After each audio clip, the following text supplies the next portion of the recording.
Concord hymn by Emerson was written for the 1837 dedication of an obelisk monument in Concord, Massachusetts.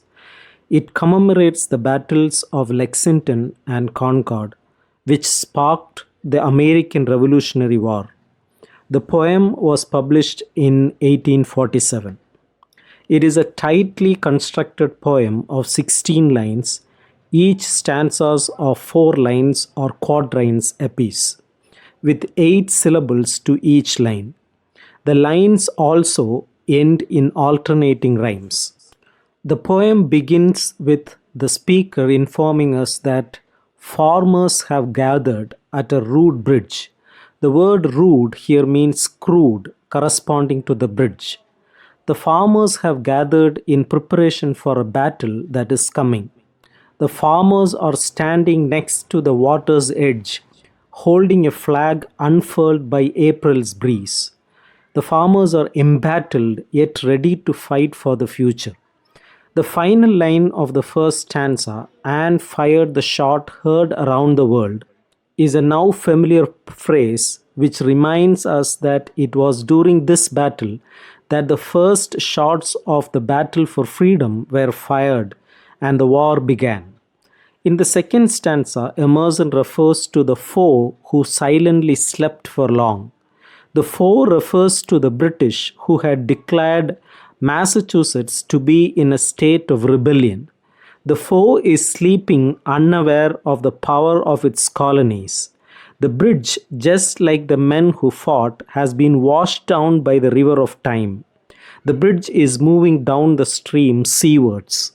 The third stanza brings the narrative back to the time of dedication of the monument.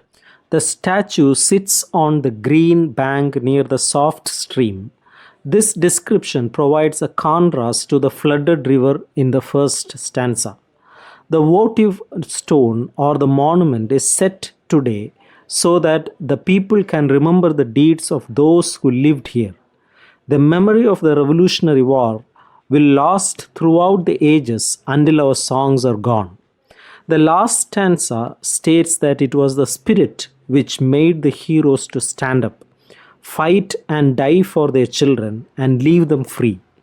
In the last 2 lines, the poet asks time and nature to spare the monument that is raised.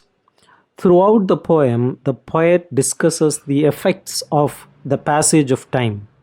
In the first stanza, this theme is only slightly alluded to. In the crude bridge that has withstood the flood, the crude army of farmers that stood up against the troops that tried to bring them down. The second stanza makes change the dominant theme of the poem. It tells readers that not only is the foe gone, but also that the conqueror is gone. And even the bridge that they fought over has been torn apart in time. This idea is picked up again at the end of the next stanza, which contains the reminder that not only will the present generation, but also the generations to follow it will eventually die out. Finally, the poet asks the unspecified spirit to watch over the monument and keep time and nature from harming it.